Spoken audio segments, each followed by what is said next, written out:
तो भगवान महादेव का रूप स्वरूप सबसे जुदा है, ध्यानस्थ देवता है, ध्यान में रहने वाला शिव देवता। इसलिए ध्यान मार्ग में आगे बढ़ने के लिए आहार विचार बहुत महत्व की बात है।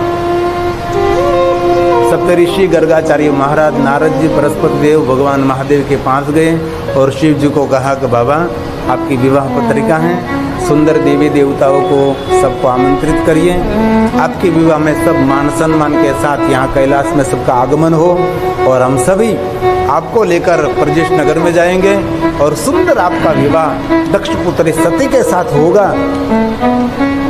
स्वयं भगवान महादेव ने कहा कि सप्तऋषि गर्गाचार्य नारद जी बृहस्पति, विश्व में जितने देवता है, देवी है, देवगण हैं, सबको आमंत्रित करिए।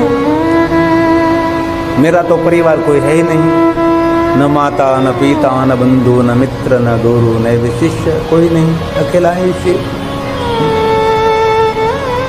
मुझे कल कोई पूछ रहा था कि शिव तत्व एटले क्या? शिव तत्व एटले पूरा ब्रह्मांड, वही शिव।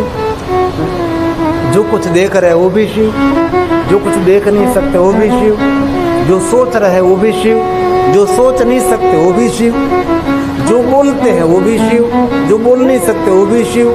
सब कुछ शिव ही, जड़ चेतन गगन अगन आकाश प्रकाश, सब कुछ सरिता सागर पेड़ पहाड़ जीव जंतु सब शिव ही शिव है। शिव कोई देव नहीं, शिव पूरा ब्रह्मांड, पूरा ब्रह्मांड, अखिल ब्रह्मांड। एक सूर्य नहीं, करोड़ों सूर्य, अनंत ब्रह्मांड, उसको कहते हैं शिव। इसीलिए कहा न, गगन में तू, अगन में तू, आकाश में तू, प्रकाश में तू, सरिता में तू, सागर में तू, पेड़ में तू, पहाड़ में तू, जड़ में तू, चेतन में तू, देवताओं में तू, दानों में तू, मानव में तू कहाँ नहीं है? जिधर देखो इधर तू ही तू है। जहाँ जहाँ नजर मारी फरे छे यादी भरी छे आपने। ईश्वर को देखने के लिए हमारी दृष्टि चाहिए, इसलिए शिव तत्व उसको कहा गया है। पूरे ब्रह्मांड को शिव तत्व कहते हैं।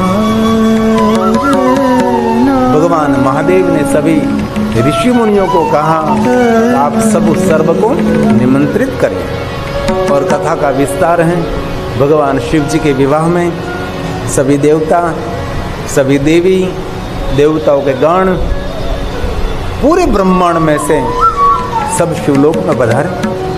महादेव जी एक पत्थर की शिला पर बाबा विराजमान थे, सबका वांगमय स्वरूप स्वागत कर रहे थे। शाब्दिक सम्मान जिनको कहा जाता है, भले फूलों का हार आप न चढ़ाए, किसी को पहना नहीं, लेकिन शाब्दिक सम्मान एक बहुत बड़ा सम्मान है। फूलों का हार किसी को आपने पहना दिया तो ये बुर्जा जाएगा, लेकिन किसी के लिए दो अच्छे शब्दों से उसका सम्मान कर लिया तो याद रखेगा, मेरे लिए उसने दो शब्द अच्छे बोले थे। और दूसरों के लिए अच्छा बोलना सबसे बड़ा सद्गुण है, दूसरों के लिए बुरी बात करना यह सबसे बड़ा दुर्गुण है। इसीलिए हम कथा सुनकर आज निर्णय लेंगे, शत्रुओं के लिए भी अच्छा बोलेंगे।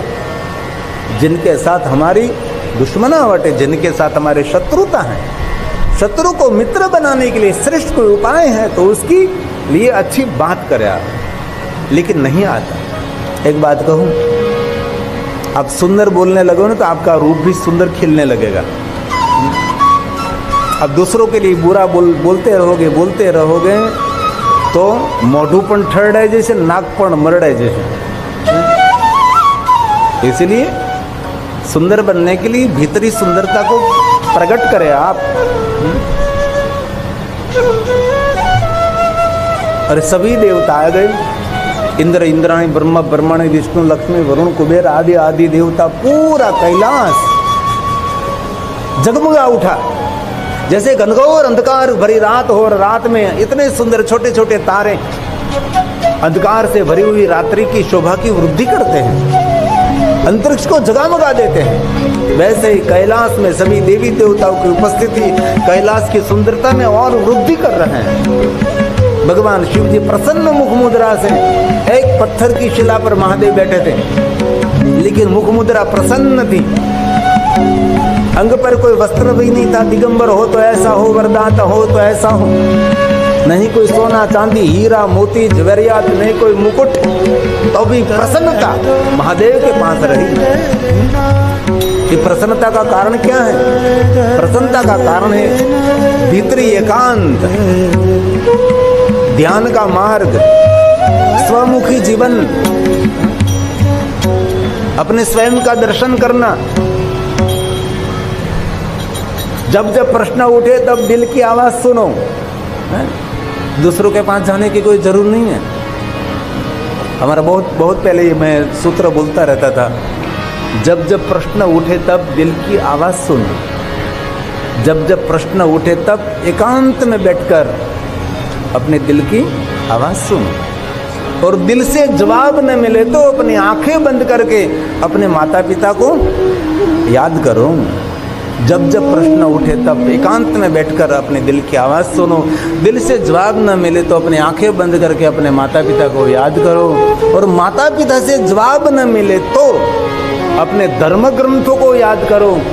धर्म ग्रंथों से जवाब न मिले तो अपने इष्ट देवताओं को याद करो। इष्ट देवताओं धर्म ग्रंथ से कोई जवाब न मिले तो आपके प्रगट सदगुरु को याद करो। जब जब प्रश्न उठे तब दिल की आवाज सुनो।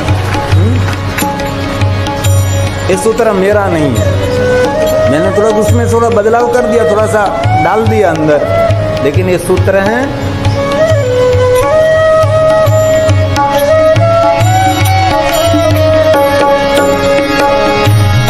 ये है तेरा करम, कभी खुशी कभी गम। उनका सूत्र ये है तेरा करम, कभी खुशी कभी गम।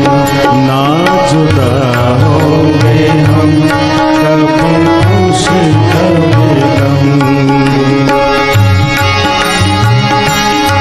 मेरे सांसों में तू है समाया, मेरा जीवन तुम्हें छाया। मेरे सांसों में तू है समाया, मेरा जीवन तो है तेरी छाया। तेरी पूजा करूं मैं तो हरदम, ये है तेरा करम, कभी खुशी कभी गम। ना जुदा होंगे हम, कभी खुशी कभी गम। ये है तेरा करम, कभी खुशी कभी गम। ना जुदा होंगे हम, कभी खुशी कभी गम। प्रसन्न मुख मुद्रा से महादेव बैठे थे। अंग पर भस्म लगाई थी, चारों तरफ जटा बिखरी हुई थी। पन्नग भूषणम वासु के कंठ भूषणम, छोटा सा मृग चर्म पहना था।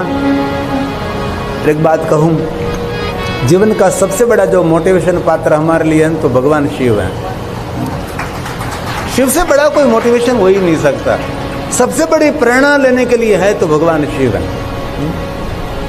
और द्वारकाधीश भगवान कृष्ण जी ने जो श्रीमद् भागवत गीता में कहा, ऐसा जीवन जीना चाहिए, उनके जैसा नहीं, तो मारे। उसने जो संदेश दिया वो जीवन है। लेकिन शिव जी जीवन भी और संदेश भी, सब कुछ। और महादेव जी महान इसलिए है कि भगवान शिव जी सर्वगुण संपन्न है। आप देखें तो महादेव के जीवन चरित्र में कहीं दूर दूर तक एक छोटा सा भी दुर्गुण नहीं है। सर्वगुण संपन्न भगवान शिव है।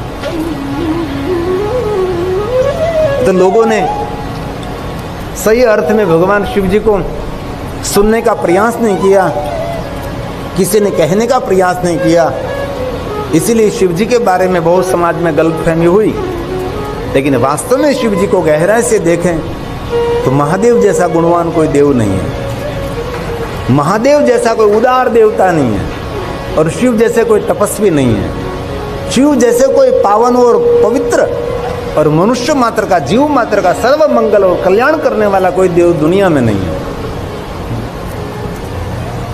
इसलिए आप जो महादेव के भक्त हैं तो अपने हृदय में अपने स्वयं का गौरव करें कि मैं महादेव का भक्त हूँ और बहुत जन्मों का एक पुण्य है, मैं स्वयं शिव जी की उपासना कर रहा हूँ। जो देवता वो जिनकी आराधना करते हैं ये शिव है।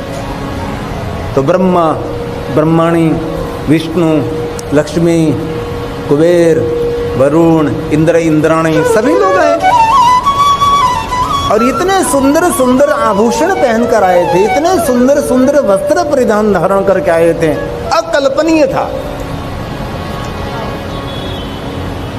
परंतु देवता परस्पर सभी वार्तालाप करने लगे कि हम सब तो सुंदर श्रृंगार करके पहुंच गए,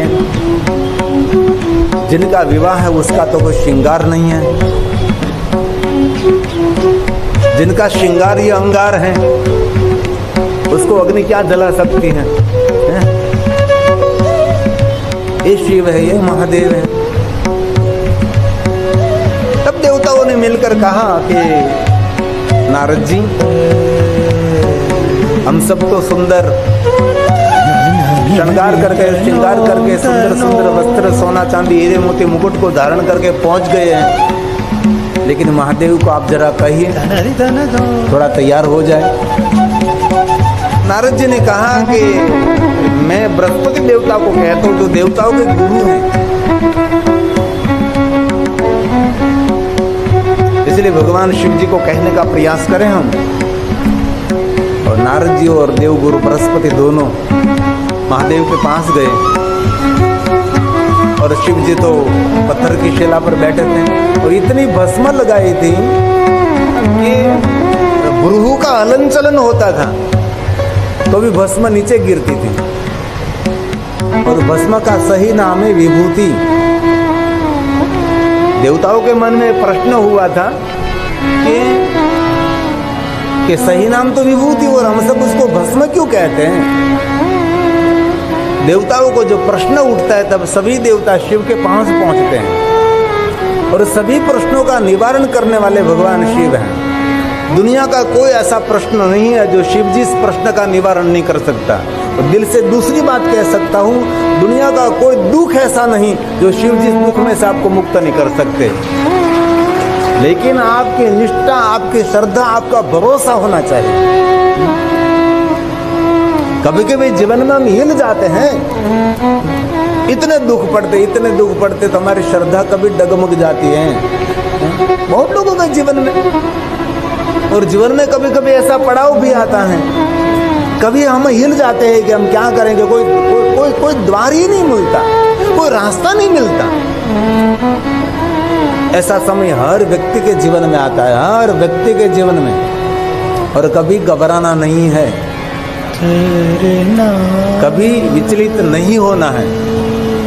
इसलिए बार बार आपको मैं हृदय से कहता हूँ, कभी भी मन विचलित हो गया, मन चिंतित हो गया, आप डिस्टर्ब हो रहे हैं और अंदर से आप टूट रहे हैं, कहीं कोई रास्ता मिल नहीं रहा है, कुछ दिखाई नहीं दे रहा है, अंधकार ही दिखाई दे रहा है, तब विशेष प्रकार से कोई अनुष्ठान का प्रारंभ कर दीजिए। एक निर्णय ले लीजिए, चलो मैं 10,000 मंत्र जाप करूंगा पंचाक्षर का, 1.25 लाख मंत्र जाप करूंगा पंचाक्षर का।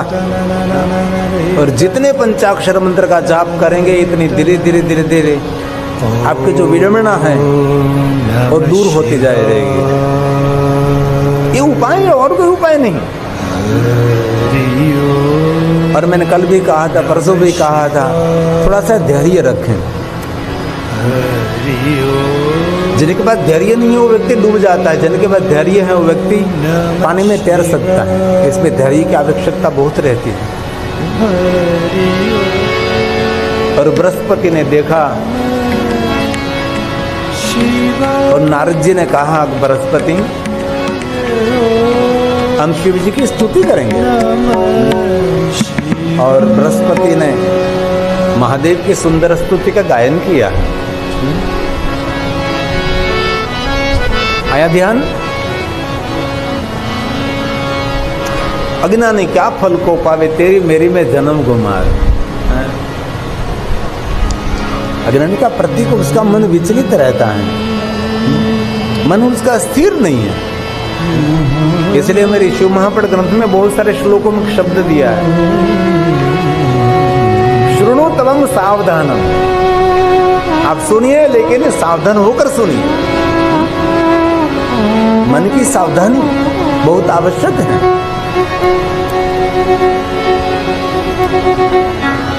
और बृहस्पति के इष्ट देवता भगवान शिव हैं,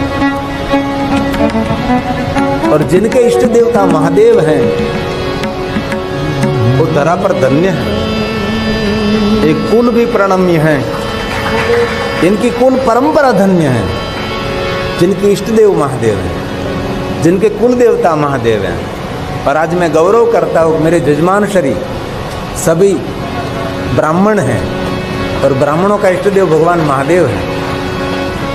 दवे परिवार, जोशी परिवार, रावल, ये सभी ब्राह्मण महादेव के परम भक्त रहते हैं। उसकी कुल परंपरा में शिवजी रहते हैं, उनके इष्ट देवता भगवान महादेव हैं। बृहस्पति ने महादेव की सुंदर स्तुति का गायन किया, नमस्कार किया। स्वयं बृहस्पति के दिव्य शब्द है। बहुत लंबी स्तुति है, लेकिन मैं कथा में इतनी लंबी नहीं गाता, कभी कभी उसका विस्तृत वर्णन कर लेते हैं। नमो रुद्राय नीलाय महादेव भीमाय परमात्मने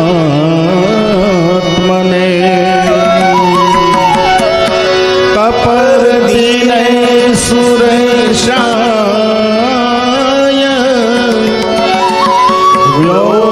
व्योमकेशाय वै नमः। बृहस्पति की दृष्टि महादेव के जटा के ऊपर पड़ी। तो शंकर जी जो पत्थर की शिला पर बैठे थे, तो महादेव की जटा चारों तरफ बिखरी हुई थी, और भगवान शिव जी के अंग के हलन चलन से ये भस्म नीचे गिर रही थी। और ये मैं बात कह रहा था कि शिव जी जो धारण करते उसको विभूति कहते, और देवताओं ने महादेव को पूछा था कि इस विभूति को भस्म क्यों कहते। तब शिव जी का ये जवाब था कि मेरे अंग पर मैं धारण करता हूँ, उसको सही अर्थ में विभूति कही जाती है, लेकिन विभूति को भस्म इसीलिए हम कहते हैं कि जो भगवान शिव जी के नाम पर विभूति को धारण करते हैं तो इसके जन्म जन्मांतर के पाप जलकर भस्म हो जाते हैं, इसीलिए उसको भस्म कही जाती है। ये संदेश महादेव का है, ये जवाब शंकर जी ने दिया है, भगवान स्वयं महादेव ने दिया है। इसलिए पहले भी कहा और आज भी कहता हूं और कहता भी रहूंगा कि हो सके तो घर में जब पूजा करते समय भस्म का त्रिपुंड करें, और शाम के सोते समय भस्म का त्रिपुंड करके सो जाइए। घर से बाहर निकलिए, शर्म आती है तो भस्म की बिंदी करिए, क्योंकि बहुत लोग हंसते हैं, इसीलिए हम लोगों को शर्म आती है ना। बहुत लोग को टीका करते हैं, लेकिन हमारी परंपरा का अनुसरण करने में क्यों शर्म? कभी नहीं होनी चाहिए। हम तो एयरपोर्ट में जाते हैं, देश विदेश में जाते तो भी भस्म का त्रिपुंड करके ही निकलते हैं। और बहुत समय पहले मैं कोई देश में जा रहा तो कोई गोरा व्यक्ति मेरे पास बैठा था, मुझे पूछा ये क्या है? मैं कहता पेंटिंग। उसको क्या समझाऊं, मुझे इंग्लिश पूरा नहीं आता, मैंने पेंटिंग किया है।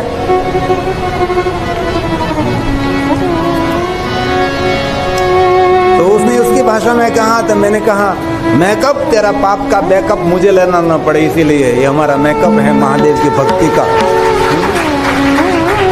हमारा परिचय, इसमें क्या बड़ी बात है। लेकिन आपको बहुत डर लगता है कि कोई बोलेगा, कोई कहेगा, है ना? दुनिया दो रंगी है, कुछ भी बोलेंगे। पहले बहुत पहले हम ऐसा कुछ गाते थे, दुनिया दो रंगी वाला भावे हम बोले આવું કંઈક ગાતા હતા પહેલાં બહુ સમય ત્યારે. આ બધું ભૂલાઈ ગયું, કોરોના કાળમાં ભૂલાઈ ગયું.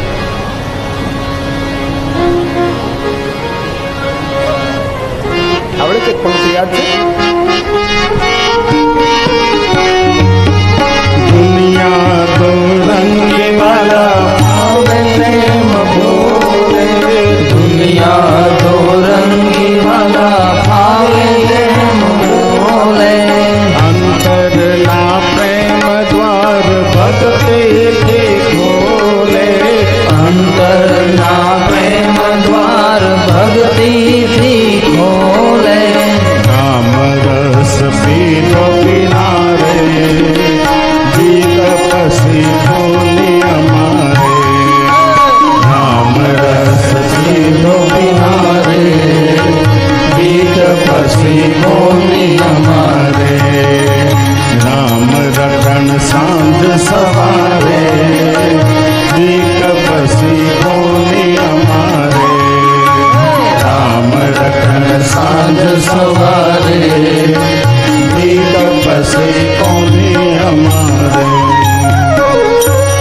કેટલા વર્ષો વીતી ગયા છે, કાં ગાયું નથી. કોરોના કાલે બહુ બધું ભૂલવાડી દીધું.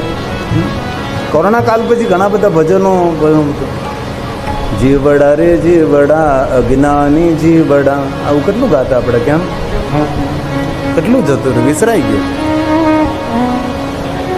અને હમણાં હું પોર્ટુગલ કથા કરતો હતો લિસ્બનમાં, જેમને ઘરે અમારો ઉતારો હતો, એ બેન ઇમિગ્રેશનમાં કામ કરતા હતા, दुभाषिया इमिग्रेशन में. तो ये मैंने फरियाद करता था, बापू ऐसा नहीं लग रहा है कि कोरोना के बाद वैक्सीन लेने से थोड़ा सा हम सब धीरा हो गए, धीमा આપણે ધીમા પડી ગયા એવું નથી લાગતું ને? તો દેખાય છે જેને જેને વેક્સિન લીધી તેને કે યાદ શક્તિ ઉપર કાંઈ ડેમેજ, વિચાર શક્તિ, થનગનાટ, ઉછલકૂદ, ઘણું ઘણું શાંત થઈ ગયું. એ બહેન કહેતી કે બાપુ એવું નથી લાગતું આપણે થોડા ધીમા પડી ગયા? મેં કીધું એવું તો લાગે થોડું ધીમા પડી ગયા છે.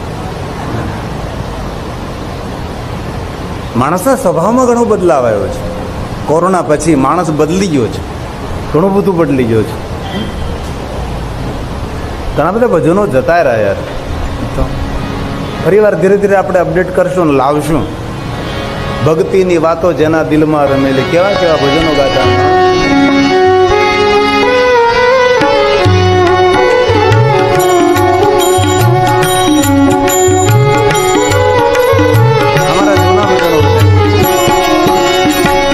ભક્તિની વાતો જેના દિલમાં રમેલી, ભક્તિની વાતો જેના દિલમાં રમેલી, ભૂલી બાન ભૂલી જેની આખરી રહેલી, ભૂલી બાન ભૂલી જેની આખરી રહેલી, ભક્તિની વાતો જેના દિલમાં રમેલી, ભક્તિની વાતો જેના દિલમાં રમેલી.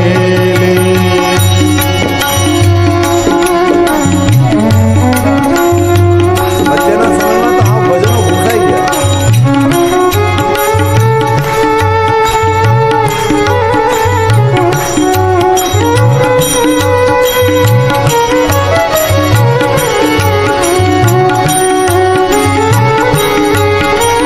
અરે તાલી, મન को एकाग्र करती है. ताली से आरोग्य मिलता है.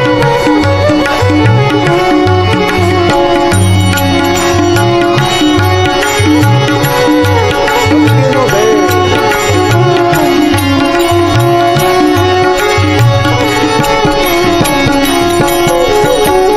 ભક્તિના મેદાનમાં જેણે મોરચા માંડેલા, શિબીએ કાયાના જુઓ કટકા કરેલા.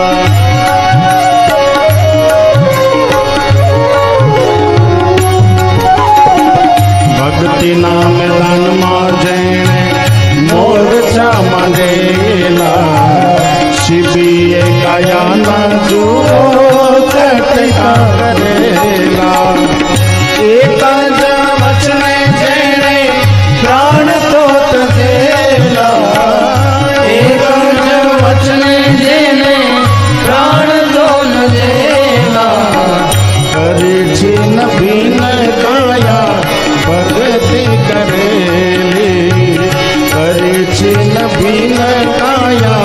भक्ति करेली भूली भान भूली जेने आखड़ी रड़ेली भूली भान भूली जेने आखड़ी रड़ेली भक्ति ने बातों देना दिल मान में भक्ति ने बातों देना दिल मान में भक्ति ने बातों देना दिल मान में। देवगुरु बृहस्पति भगवान महादेव ने स्तुति करी। हाथ जोड़कर कहा, महादेव, देवता सभी श्रृंगार करके पहुंच गए हैं, अब जरा पीतांबर को धारण करें भगवान। भगवान स्वयं महादेव जी ने कहा कि हे नारद, हे बृहस्पति, आपको तो सब कुछ पता होना चाहिए। मैं एक मृग चर्म रखता हूं, दूसरा मृग चर्म मेरे पास नहीं है। मेरे अंग पर जो सर्प हैं वही मेरी सुंदरता है, यही मेरी दिव्यता है। सभी विश्व के देवी देवता तो सोना चांदी हीरा मोती धारण करते हैं, लेकिन शिव जी की विचित्रता है, बड़े बड़े सर्प को धारण करते हैं। महादेव ने अपने स्वयं के रूप को समझाने का प्रयास किया है। देवताओं ने पूछा कि महादेव जी, आप इतने सर्प को क्यों धारण करते? तब भगवान शिव ने कहा कि सर्प मनुष्य के लिए काल का संदेश है और मनुष्य कालग्रस्त हो रहा है। सर्प क्या है? तो कि काल का एक स्वरूप है। काल व्याल महात्रास, कलयुग क्या है? बड़े जहरीले सर्प जैसा कलयुग है। सबको डंस कर रखा है, सबको डंक मार रहा है। हर व्यक्ति को मिले, सब व्यक्ति अंदर से कुछ न कुछ पीड़ित हैं। ये कलयुग का प्रभाव है। कोई भी व्यक्ति को, ज्ञानी अज्ञानी, महाराज सब, राजा महाराजा सब, कहीं न कहीं, इसलिए कलयुग का ही प्रभाव है। और सभी देवताओं ने भगवान शिव जी को कहा कि भगवान, हम सभी मिलकर आपका श्रृंगार करेंगे। और कथा का सुंदर विस्तृत विस्तरण है कि देवताओं ने भगवान महादेव का श्रृंगार किया है। पीतांबर उपवस्त्र, सोना चांदी हीरे मोती आभूषण, इतने सुंदर शिव जी को श्रृंगार किया है। इसलिए भगवान महादेव के पूजा का नाम है श्रृंगार पूजा। अति सुंदर भगवान को श्रृंगार किया जाता है। बाद में तो कथा सुंदर है। शिव जी नंदी पर सवार हुए, देवताओं ने जय जयकार किया, देवियों ने मंगल गीतों का गायन किया, ऋषि मुनियों ने मंत्रों का गायन किया। मंत्र और मुहूर्त का साथ लेकर इंद्र की अप्सराओं ने सुंदर नृत्य किया, गांधर्वों ने संगीत बजाया और मान सम्मान बाजते गाजते भगवान शिव जी दक्ष पुत्री सती के साथ विवाह करने के लिए कैलाश से प्रस्थान किया। और भगवान शिव जी धीरे धीरे आगे निकले, हर्ष उल्लास आनंद, और भगवान शिव देव समूह के साथ प्रजिष्ठ नगर के द्वार पहुंचे। नगरवासियों ने बड़ा स्वागत किया है। भगवान शिव जी विवाह मंडप के द्वार खड़े रहे। वीरणी ने मान सम्मान के साथ भगवान शिव जी का स्वागत किया।